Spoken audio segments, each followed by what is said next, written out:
Thanks for tuning in once again to Proline TV, the Jim Feist Handicapping Show, as we talk more March Madness. And we can't get enough. The big week ahead begins tonight in the first four in Dayton, Ohio. And we're going to make sure that we bring you as many experts as possible this week, as many different opinions that you can choose from.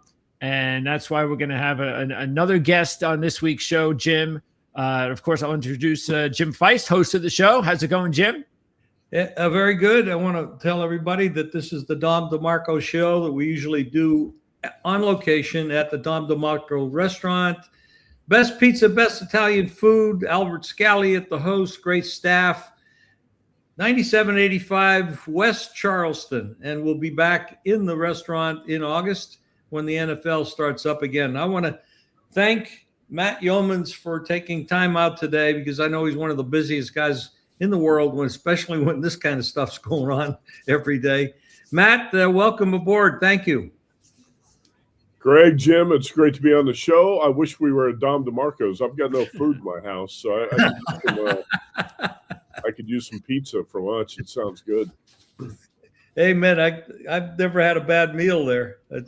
I say to my wife, let's get a pizza. She said, no, we've had pizza the last 4 days.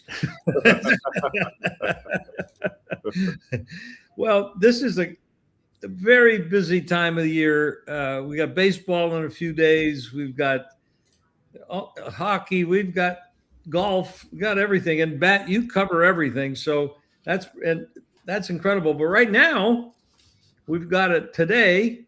We got the first four in, or battling to get in: Howard, Maryland, Baltimore, NC State, Texas. We've got another 4 teams tomorrow. And we also have the NIT. Now, this year we don't have the CBI. I understand they didn't do it this year. I guess that's financial reasons or something. But Matt, what do you think about all this, how the world of basketball is changing and how it affects our betting mode? Because that's who we are. We're fans, but we're mostly bettors. And Matt works with VSiN, Vegas Sports Information Network. Great site, great people on that site. Matt has a lot to do with how that place runs and does a fantastic job. Matt, I'll throw it to you for now. Yeah, college hoops is probably my favorite thing to bet. College football, college basketball, without a doubt. And then NFL would be third, but you got to love March Madness. Conference tournament week was outstanding. We had so many great games. It was a great betting week for me. Hopefully keep it up this week. But, Jim, as far as postseason tournaments go, college sports has changed so much, where you have unrestricted free agency, no salary cap. And what that's going to do, I think, is hurt all of these postseason tournaments outside of the NCAA tournament, because these teams are going to change so much when the regular season ends or the conference tournament ends. A lot of these players are not going to stick around. I was not sure if UNLV was going to be able to play in the NIT, but apparently all of UNLV's players said, hey, they wanted to play. So that's a good sign, because a couple of those guys I'm pretty sure are going to take the money and run. But I don't think it's a big deal as far as all that goes. You know, as a handicapper, as a bettor, you know that you just adapt with the changes and handicap the games that are in front of you. And we got a bunch of games in front of us, so let's start the handicapping. Okay. Yeah, what do you think about the first four, Matt? I was actually a little bit surprised that when the lines first opened up. Even right now, I'm kind of surprised. I know Howard's had a nice run, but Maryland, Baltimore County looks like a much better team to me, and the line's only 1. And the same thing with Lehigh, but that line has moved up from wherever it was, 1.5 to 3.5. I was actually surprised it opened up so small. These are the hardest games sometimes to handicap, because we don't really get an opportunity to see any of these teams very much. So do you try to take advantage of these first 4 games, especially these obscure games like Prairie View, Lehigh, and Maryland, Baltimore County, and Howard? Not necessarily, because I like to watch as many games as possible. I go through the box scores. I do all the I look at Bart Torvik and Kim Palm and all the analytics sites. I do all that too. But also, I think where you get the edge as a handicapper a lot of times is to be able to see the teams and evaluate the talent. And I haven't seen these teams play. So it's hard for me to. I look at the number, and I slightly favor UMBC in this game, but I have not seen these two teams play. So I can't sit here and give you a thorough analysis on both teams and tell you that without a doubt this is a side you should bet. So those type of games on my radar, but definitely below the radar in terms of I like to know the personnel of what I'm betting on. I know everybody's different. I know some people don't watch games at all. I don't know how you do that. But there'll be people who are just strictly numbers guys who don't watch games. I try to do both, dig as much into the numbers as possible, but I also want to see the teams. I want to know what I'm betting. I want to evaluate the players, the coaches. And with those games, I don't know much about those teams. I know just as much as you do or anybody else does who also has not seen those teams. I think we're guessing a little bit more at those type of games. The NC State-Texas game, of course, we do know those teams, and we have, in most cases, we've seen those type teams play. Back in the day when we all started, we're a little bit older, there was no way to see any of these teams because there was hardly anybody on television. Yeah. And, now we have the benefit of being able to pick them up on different shows and stuff. And in the old days, it was hard to get anything. You'd have to steal newspapers from different towns to get any idea who the hell was playing. We used to battle over the papers that would come in on the planes at night here in Las Vegas to see who could get a porter to get you the papers, because a lot of people were trying to get the same papers, and it became a bidding war. I'll give you $50, and another guy will give him $100. I mean, it was hard to get the damn papers. That's an expensive newspaper, Jim. But I guess if it gets you delivers winning information, it's worth it. But man, did you really pay $100, $50, or $100 for a newspaper? Well, we get newspapers from all over the place because they service every plane. So, it was more than just one plane. Yeah, I did. Yeah, I did. Because there was one guy, and I won't mention his name. He has a lot of money. He's been very successful. He used to pay a lot of money, and in a couple spots I had to outbid him. You know who it is. I know who it is. Everybody knows who it is, but I'm not going to mention his name. Okay. Matt, we went over some of these historical trends on the tournament preview show we did last night. You can catch that, of course, right here on Proline TV. We went over the 14-year history of the first four, where 13 teams have advanced to the second round. So what that tells you is that at least for the history of the first four, it's pretty commonplace to see at least one team win 2 games in the tournament. Do you have a favorite there? If you had to pick one of those teams to win 2 games out of the first 4?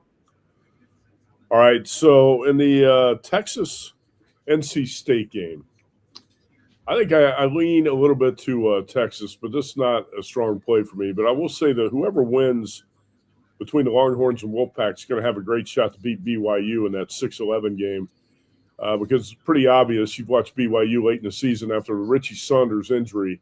It's not the same team. And the Cougars were leaking oil down the stretch. They have the number 1 scorer in the country in A.J. DeBansa, the freshman, averaging 25 points a game. Robert Wright's another he's a great number 2 complimentary scorer. But Richie Saunders was a good defender, shot maker, perimeter shooter. They lost a lot when they lost him. So whoever wins NC State Texas, I think, has an outstanding shot to knock off BYU and win 2 games like you're talking about there. What do you feel about the whole Miami thing? First, were you in on the fact before the MAC tournament that no matter what they did, they deserve to be in the tournament in the NCAA? Not at all. Because Miami's strength of schedule is one of the weakest in college basketball, and I don't believe the BS that Travis Steele, the coach, said about, we tried to contact all these teams and get a game and nobody would play us. I'm not going to buy that. I think a lot of naive people in the media buy that stuff. Look, Purdue played Akron and Kent State. I think Michigan State played Toledo. There are plenty of Big Ten teams that will play MAC teams. So the Big Ten teams are not afraid to play Miami of Ohio. So I think that was his weak way of trying to make excuses for the Red Hawks schedule. So I'm not going to buy that like a lot of other people did. Now you have to give Miami full credit for going 31-0. That's great. They won each of their final 3 games by exactly 2 points. They were obviously feeling the pressure down the stretch. I said Miami's got to win at least one MAC tournament game, I think, to guarantee it's going to be in the field. And what happened? Miami lost its first MAC tournament game.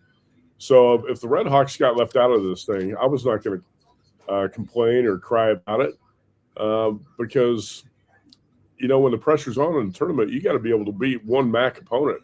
And if you can't do that, I'm not going to lobby on your behalf. So I think Miami was lucky to get in the field. And Greg, when you look at it, SMU probably should not be in the 68-team field. I don't think they should at all. Right. SMU's 1-5 in the last 6 games, right? 1-5 in the last 6. I think it was a 10 or 11 seed in the ACC tournament. But SMU opened an 8.5-point favorite over Miami. That tells you Miami probably should not be in the field, right? You would think so. Yeah. Well, and the other thing too is SMU is 1-7 since January 3rd. They beat North Carolina. They're 1-7 versus tourney teams since that win over North Carolina. And that includes a few games with BJ Edwards, which I thought was just the worst explanation of why SMU deserved to be in the tournament by the commissioner when he said, well, they're getting their injured player back.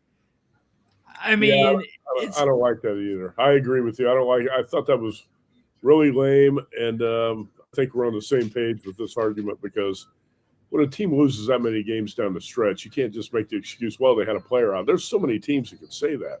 I favored it when the committee used to put more emphasis on your final 10 or 12 games and how you finish the season.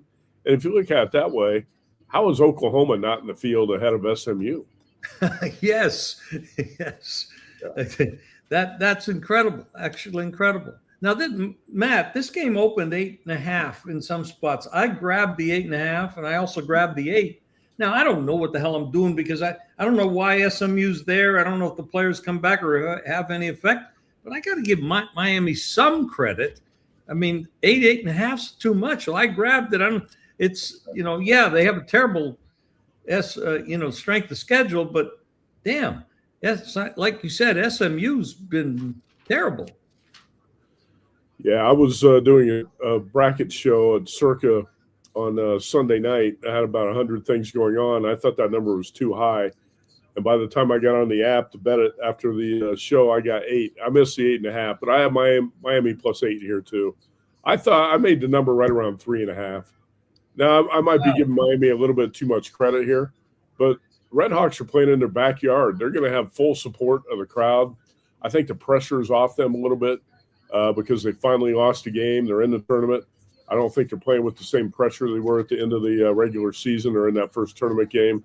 They can play loose tonight. Hey, they got this is a team with several scorers. And they shoot, as a team, 39% from 3, 75% from the free throw line. And I don't see any reason Miami can't hang in this game. Now, SMU's got really good guards, including Boopy Miller. But Miami, I think, should have a great shot to win this game. So you got 8.5, I got 8, and we'll roll with the Red Hawks. Yes. Yeah, another team that struggled down the stretch was Central Florida. Mm-hmm. And of course, what got them in was they had a couple of those big wins over quality teams, but just watching them over and over again in the final few weeks of the season, going up against teams that did not go to the tournament in big games that should have been, hey, you need to win this game. You're a bubble team. It's almost like they acted in a way like, no, we're not. Everybody says we're in. We don't really need this game because they sort of played like it. And this is another team that I don't even know if, again, I think if you look at it as a whole, we've talked about this for the past month or so, is I think that if you look at the last 10 or 15 teams that got into the tournament this year are as bad of the last 10 or 15 teams to be in any NCAA tournament that I've ever recalled. seeing teams repeatedly lose critical games in the last couple of weeks of the season when they're supposed to need the game to get to the tournament. Teams like SMU, teams like Central Florida, Auburn. We can go down the line with all these losses from these teams that needed these wins. And Central Florida's taking on a UCLA team that's really hot right now. And there are some people who think UCLA could actually make a move in this tournament. So what do you think about that matchup? Well, UCF did have one really strong performance, and I remember the night vividly because it was in February. I bet UCF plus 11.5, I think, at BYU, and that number got steamed all the way up to 14.5 at game time. Greg, Jim, do you guys remember this game? I remember it, yes. All right, so I was doing a show at Circuit that night, and I said, what's going on with all this BYU steam? I've got 11.5 with UCF. I must be on the wrong side. Somebody knows something I don't know. And then that number just took off in the last hour before the game. There was no injury information, nothing like that. So I said, well, sometimes you get stuck with a bad number. Maybe I'm on the wrong side. And UCF led that game by 20 in the first half and by 35 in the second half. Yeah. Where did the BYU steam come from that night? I still can't figure that out. That must have been a couple of groups that were just pounding it and a bunch of people followed. I have no idea. Maybe a BYU alum might have been. I don't know, man. I heard it was a couple of sharp groups because I had to look into that because it just didn't make sense. Hell, UCF was up by 35 in the second half. BYU got steamed up to a 14.5-point favorite. So UCF is capable of playing pretty well. UCLA's issue here is the Bruins have not played well when they have to leave the West Coast. And Mick Cronin, their coach, constantly complains about the travel, and now he's got to go to Philadelphia for this game. The one thing about UCLA, I like their personnel, offensively especially. And they're going to get Donovan Dent, their point guard, and Tyler Bilodeau, who's an outstanding shooter, especially from the wings. Bilodeau, I would say, is their second-best player. They're going to get those guys back healthy for this game against UCF. So I think on the surface, you would like UCLA here say, well, they're healthy. They've been playing well. Cronin got that thing turned around late in the season. But UCLA is not very good on the defensive end of the floor, so they're going to have to outscore UCF or be better, more efficient on the offensive end. I'm not laying the points here. I don't play many favorites at all. I didn't play many favorites last week. I think I played 2, maybe the entire week. Conference tournament week. I'm only going to play a couple, 2 or 3 this week. I'm not going to lay the points with UCLA. If anything, I would take it with UCF, but I have not bet that game. I have bet Central Florida. I did take the points in this one. I guess maybe we'll see how lame that bet is. No, I mean, if I were going to bet it, I would take UCF, and I think there's a 6. I saw there is one right now. Yeah. Let me see where that is. It's Fanatics. Fanatics is a 6. I think Westgate Superbook had it yesterday in Vegas, but 5.5 or 6 would be the only side I could play. Would be the dog there. Yeah, Right. Central Florida is one of a lot of teams we'll see in the tournament that they just have to have the 3 go down, and if they're shooting well from 3, they're going to be tough to beat. If they get to a sluggish start from the outside, then they're in trouble. And if anything, I'm not a total guy, but I would think this game could go over. It's 152. And as you mentioned, neither team really plays a whole lot of defense, especially Central Florida. Right. So, but again, it all depends on a Central Florida. See, if I was going to pick Central Florida, I'd probably go with the over because that would mean that Central Florida's probably got their 3 working. So I think it would be a high scoring game in that effect. It's interesting. The game opened 154.5 and now 152. And I see Superbook has got a 151.5 right now. So it's interesting. It's down 3 points. There are a lot of people who like to bet unders in NCAA tournament first round games because they think the unfamiliarity of the arenas and the rims and the pressure of playing in the tournament. I know there's a lot of people some people just blindly bet the unders. Huh. I don't play a lot of totals in these games. I feel like totals are a little bit more random in these tournament games. First of all, you're going to have – you never know at the end of the game in the last 2 minutes if you're going to have teams fouling until the bitter end, right? You could have 25 points scored in the last minute and a half of a game, or you could have 4 points scored in the last minute and a half of a game if it's close and they're not fouling. So to me, that's a little bit too random sometimes in these tournament games. There were no top 4 seeds that lost in the first round last year. Right. If you had to pick one top 4 seed that you feel is the most vulnerable, who could that be? Who do you think has got? Who would you be the most nervous for as a top 4 seed? Let's see. I would say Alabama or Nebraska, and I'm going to say Alabama because of a recent situation with Aiden Holloway. Yep. Holloway's he's averaging about 17 points a game. He's a top 3-point shooter by percentage at 44. Very valuable to that team. And not only that, it's a big distraction to Alabama when you lose a player like that on tournament week. Aiden Holloway, 17 points a game, 44% from 3. Playing a Hofstra team that won 24 games out of the Coastal. Speedy Claxton, the coach, is doing a great job with that team, but they could shoot 74% from the free throw line, 37% from 3. And I like Cruz Davis, their junior guard. I have seen this team play a few times, and Cruz Davis is a really talented guard. 20 points per game. It's 40% from 3. Hofstra won at Pitt and Syracuse in December, 11-1 in the last 12.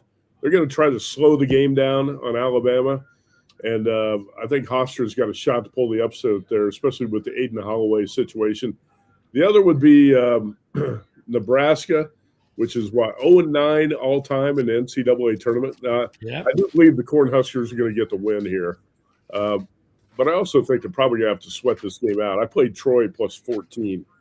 That was actually the first bet I made. I did as well. I took 14. Yeah, when I was driving into Circus Sunday, there was William Hill had 14. And, I'd still say take 13 and a half. You can't always get the best number. But this Troy team I watched probably 4 or 5 times this season. Trojans won at San Diego State in one of the wildest games you're ever going to see. Double overtime game, 108-107. This is in November. 2 days later, Trojans went to USC and played an even wilder game and lost to USC in triple overtime, 107-106. Holy jeez. Troy's 5-1 in the last 6 games, Sun Belt champs. Scott Cross is a really good coach. And, I watch a ton of Big Ten basketball. Nebraska was outstanding during its 20-0 start. But the Cornhuskers definitely faded down the stretch. They faded, and they faded fast, 6-6 in their last 12 games. Yes. And this number came out a lot higher than what I thought it was going to be. So, I don't know, Greg, if I got to pick a top 4 seed to lose, I'd say either Alabama or Nebraska. Yeah, those are good ones. We talked about that on yesterday's show. Nebraska also coming off a 16-point loss in the tournament to Purdue, and throwing the fact that, because we talked about it, there has to be pressure on a group of kids that they have the weight of the university of the basketball program, never win a tournament game, and you're a heavy favorite to do it. So now you are expected to win that first. You have to do it. Everybody. I mean, even the guy on who was it on the CBS show that said, "I'm rooting for them." I know I'm not supposed to root for anybody, but I'm rooting for Nebraska. So there's gonna be a lot of and then you talk about this Troy team, even though they weren't like a big part of the rotation last year, when they won the championship last year and went to the tournament and got blown out by Kentucky in the first round, 6 of the players on that team returned. And that's unusual, as we know, to have that type of turnover and returning talent. Again, they weren't any top scorers, but still, just to be able to be a part of that team and to have some of that chemistry come back has to serve them well. Yeah. Well, they definitely won't be as nervous doing it a second time. It's so much easier.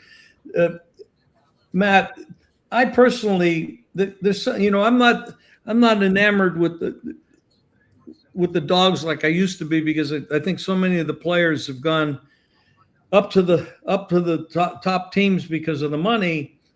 But I do think there's some teams that are not really out of touch that could do some damage. Like I think I sent you some of the stuff that I did. VCU, Akron, Troy.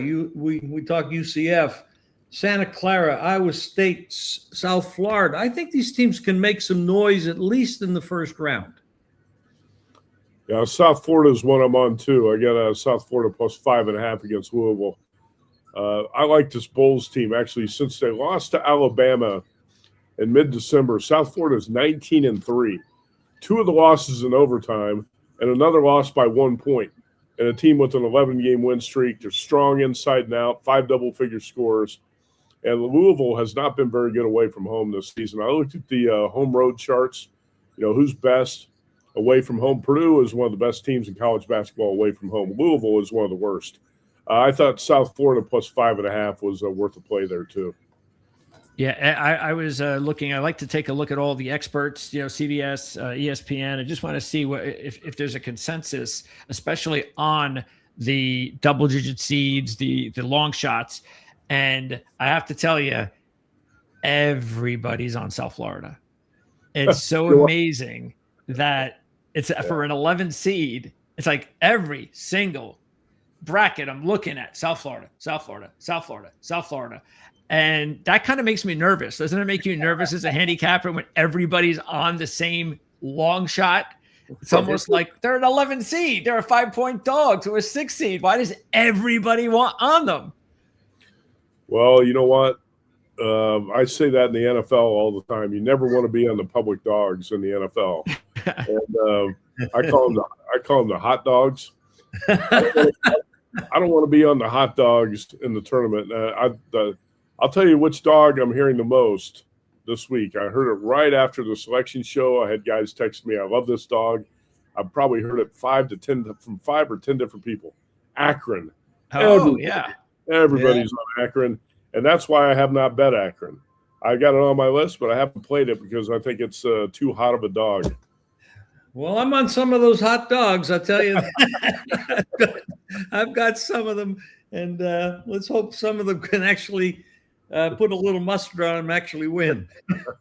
Yeah, for all the 12 seeds that normally get a lot of love, because, as Jim mentioned before, with the state of the game today, and again, as I mentioned, a lot of the teams that are barely getting into the tournament now are not anywhere as good as past. I do worry about the 12 seeds in this tournament. I'm just not really excited about them. I just, even this type of a matchup, we all understand, I think, why people are on Akron, and I get it, especially without Toppin at Texas Tech, and they lost 3 straight to end the season. It's just that when I look at these teams, I just say, man, Texas Tech is just so much more athletic and better that it's gonna take just a really bad game from Texas Tech. Especially, you have to think that they're motivated to play well with Toppin out and to show everybody that we can do something, sort of like what they did to close the season before the 3-game losing streak, when they did win a couple of big games without Toppin. Yeah, Toppin is a first-team All-American, and if you lose a player like that, your ceiling is going to be a lot lower. Now, I will say that Grant McCaslin, their coach, is out. He's one of the best in the business. This is a really well-coached team. Yep. I've got a lot of respect for Grant McCaslin. You watch him; he's as good at X's and O's as anybody out there. And I reflect on actually Texas Tech, Akron's situation. To me, is a little bit similar to Wisconsin and High Point, because a year ago, if you guys remember, High Point was a hot dog. Everybody was picking High Point against Purdue. Everybody. And Purdue pounded High Point. And this year I'm hearing everybody pick Akron. I wouldn't be surprised if Texas Tech pounds them. Grant McCaslin going to have his team well prepared for this game. I think where the Toppin injury is going to really hurt Tech is further down the road when they face opponents with more interior strength. Akron's more of a guard-oriented team. And they're going to fire a bunch of threes, and I think Tech's pretty good at defending the 3. Plus, Akron's off the – did you guys watch the Mid-American Conference Tournament Final? Yes, I did. Yes. What a wild finish in that game. It was so emotional for the Zips when they won it. They hit a 3 essentially at the buzzer to win the game. And it could be an emotional hangover for teams like that, coming off a big conference tournament win and celebrating. And Texas Tech got knocked out of the Big 12 tournament, and they've been focused and prepping for this game. So those are the type of things I look at too. Yeah, that was actually watching the last 5 or 6 minutes of that game. Toledo actually had the lead and didn't relinquish it at all until the last shot. Yep. That's how close Akron came from not even being in the tournament. Exactly. When everybody was predicting them and they were the heavy favorite to win the tournament championship. I mean, the tournament when it began.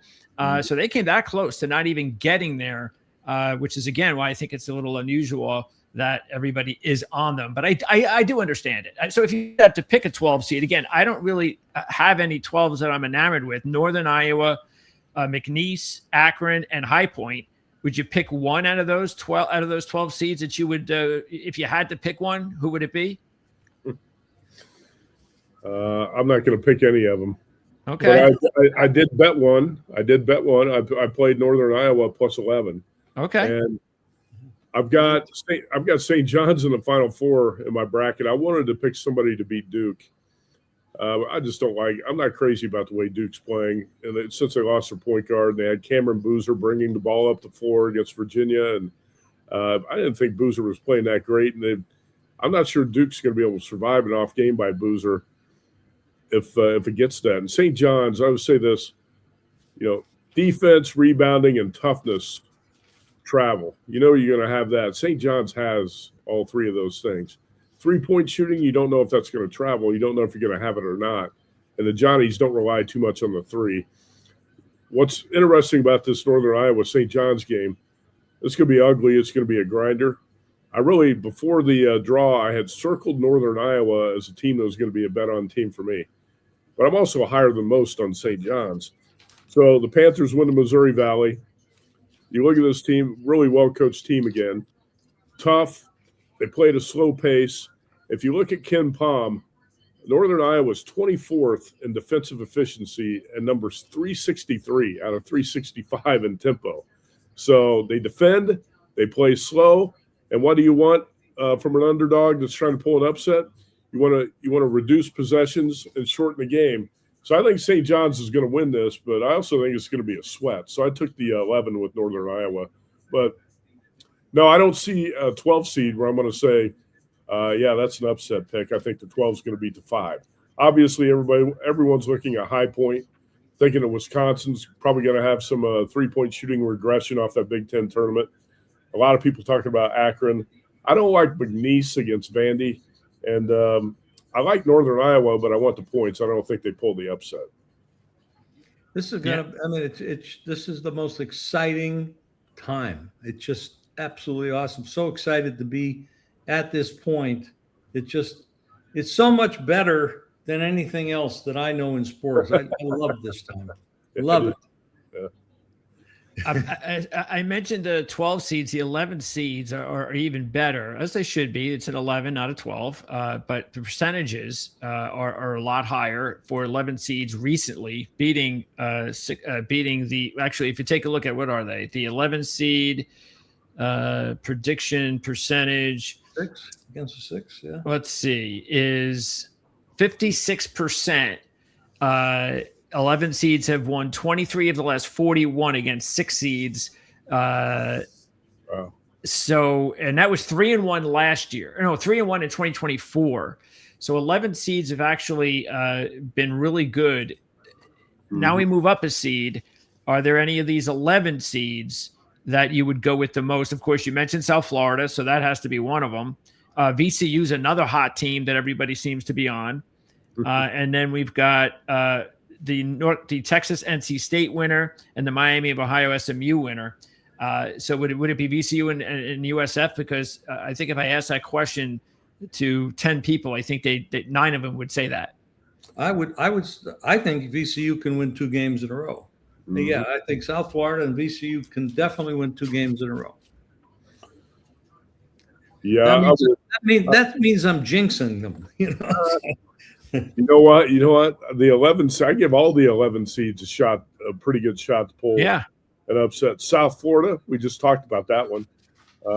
VCU could definitely beat Carolina. I think this Tar Heels team is a little soft, and also without Caleb Wilson, who's probably a top 10 NBA draft pick, he's out for the season. I don't like this Carolina team without Caleb Wilson. And, if Miami of Ohio gets some momentum here, upsets SMU, Miami might have a shot to knock off Tennessee. I'm not going to predict that right now, but the winner of the Texas-NC State game, we already talked about that too, could certainly take down BYU, right? So the 11 seeds, I think, have a great shot. Now, you said St. John's in the East. Andy, by the way, Andy Isco has St. John's. He has St. John's winning it all, doesn't he, Jim? Did he really? Yeah, he took St. John's to win it all. I didn't know that. Yeah, St. John's over Michigan in the final. So Jim, by the way, we did Jim's bracket yesterday. So Jim went with 4 1 seeds, 3 2 seeds, and only one outlier, and that was South Florida, making all the way to the Elite Eight. So Jim went chalk except for South Florida, which is not a bad idea the way things went last year.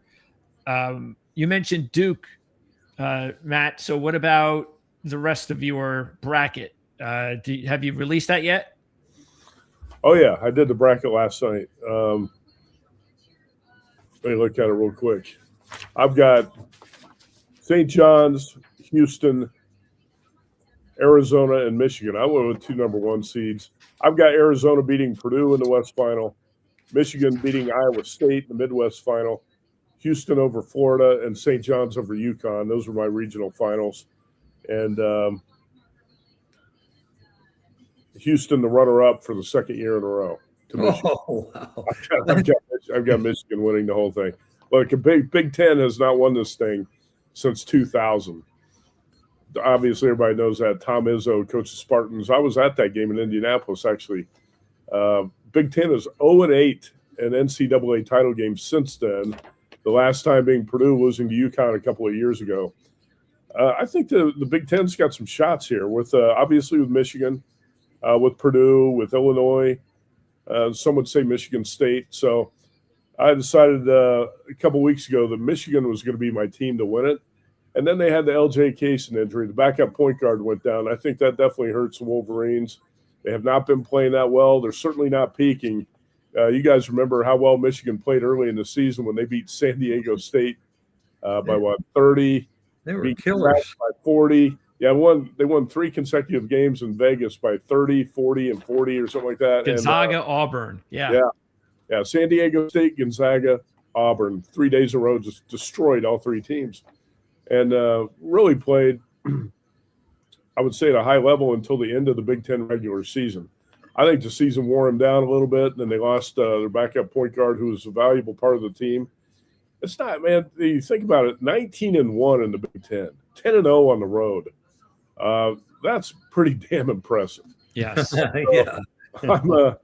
I decided to roll with the Wolverines. And even though I wrestled with that decision, because I think Arizona is a damn good team that can win it all too, but they're on the same half of the bracket with Michigan. That's where I have Florida beating Arizona in the final. Okay. But I mean, the interesting part about this is there's maybe 8 teams at the end. It could, if they all get there, it's going to be, those games could be absolutely impossible to pick because they're going to be so damn matched well and aligned well. It's going to be hard to find the angles and get the positive EV and all that stuff we look for as bettors, because these teams are going to be so well known and the odds makers will know them just as well as we know them. Well, I was going to throw this at you guys. Greg and Jim, you guys have been doing this for a long time. And I think people look more for the underdogs now than they ever did. In the last 5 or 10 years, been a lot more talk about, even the public's trying to bet underdogs in the first round. I think you were getting a lot more value with the dogs back in the day, right? When the numbers were not as tight. Now the numbers are tighter. You got Ken Palm, you got Torvik, you got all these analytics sites. I think the numbers are tighter. You're getting fewer points with the dogs because so many people are playing the dogs, right? As soon as the numbers come out Sunday night, you still see almost all the numbers on the dogs are dropping. At least some of the key dogs we're looking to bet, right? Like TCU. TCU, Ohio State. Horned Frogs open 4.5 at DraftKings. Within an hour, it's down to 2.5, right? So I don't think you're getting the extra points with the dogs that you used to get. Definitely not the big dogs because, we talk about it all year long about the nil in the portal. It has to be taking away. I mean, this team has 20 million in their, bankroll to pay players, and this team has 800,000. I mean, eventually it's got to wear on you. Yeah.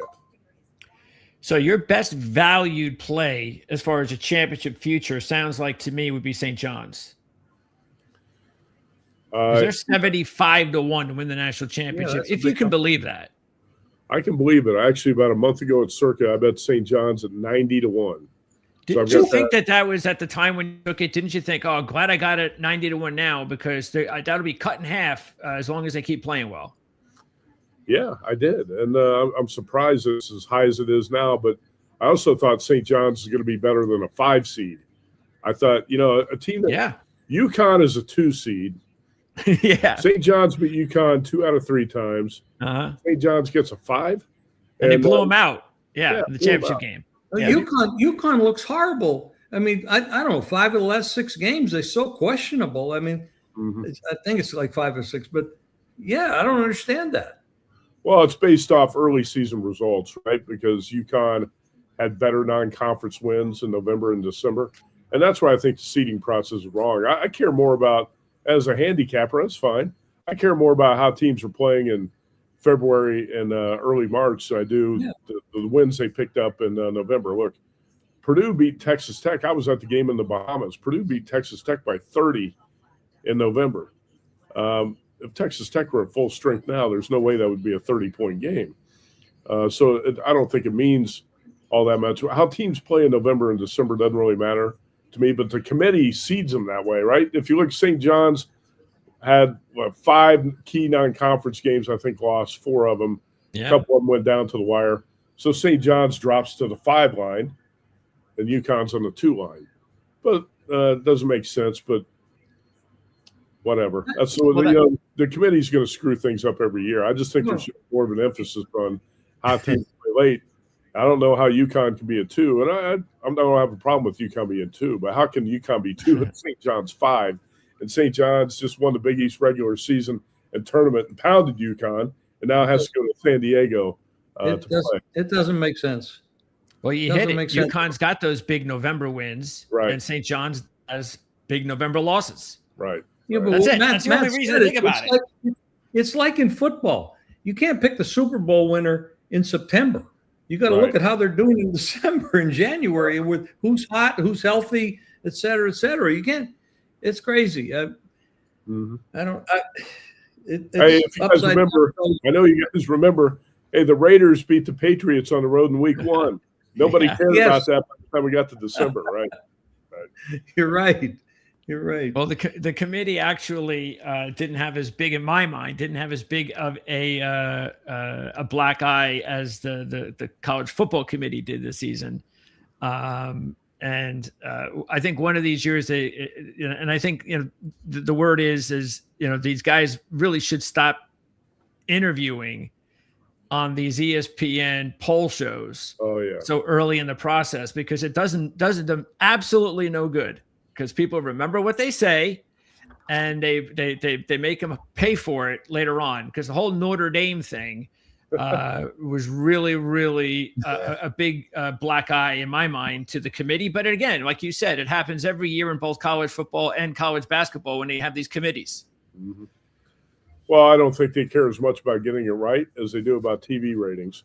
And that ESPN show is it's a dog and pony show, and they want TV ratings. And then it gives them something to talk about every week, right? It's the generates conversation. It keeps college football at the on all the talk shows, and that's why they think ESPN kind of orchestrates all that stuff. I think Kirk Herbstreit even said we should drop the TV show. We shouldn't do this anymore, and maybe he's making so much money that he doesn't care. He doesn't care. Anything. Yeah, he can just speak out against anything, but. I think it's obvious to everybody that TV show's a joke. They shouldn't be doing it, but they're probably just going to keep doing it because it gets ratings and generates a lot of discussion about college football. But, I said even, Greg, going into it, the playoff, that Notre Dame was power. You probably had Notre Dame power rated 2 or 3, right? In college. Oh, absolutely. I did. I had my own poll every week on my show, and I kept putting Notre Dame in like the top 3. So how the hell can Notre Dame not get in the field? Exactly. Yeah. It's ridiculous. And again, they wanted to point to the first game of the season when Notre Dame played Miami in Miami. Right. We're back to that again. With a freshman quarterback in the rain, lost by 3, right? Big deal. So, yeah. Whatever. So that's what they do to us. That's the only thing, like you said, I'm right there with you, Matt, regarding in my favorite sports are college basketball and college football. I like college football. I used to always say a couple of years ago before the playoffs, and now I've kind of changed a little bit, but it's like I love college football. It's my favorite sport until the regular season ends. Once it's over, it's no longer my favorite sport because the whole politics of it just ruins everything. It was only 4 teams for a long time, and that was when it was really political. And even though it's more political now as well, with even with 12 teams, the fact is at least we now have a playoff system. That's and we've been following the sport for so long. It seems I can't even believe actually it's been about 20 years that I remember thinking about it. But that's how time flies, and yet you look back and you go, I really can't believe it took them this long to get to 12 teams. But at least we have 12 teams, and I guess it could be worse. And now they're talking about making additional college basketball tournament teams from 68 to whatever. When, as I mentioned, I think this is the worst season to have a debate on that because all these teams that basically just barely made it aren't even worthy of being in the NCAA tournament. You want to add teams to the tournament? Oh, so you're right. You're right about that. But what matters more than anything is money. Money. Yes. Money's going to win out over every other sensible argument. Money is always going to win out over anything we say that makes too much sense.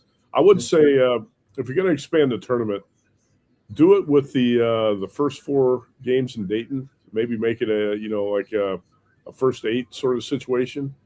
And I agree with what you said earlier. This is the softest bubble I've ever seen in an NCAA tournament. The last teams to get in are not very good. The teams that didn't make it, nobody cares. But if you're going to expand it to 72 or 76, how about on a night like tonight, instead of having 2 games, how about 4 games? And you play 2 games in Dayton, 2 games in Las Vegas. And then on Wednesday, you play 2 games in Dayton, 2 games in Las Vegas.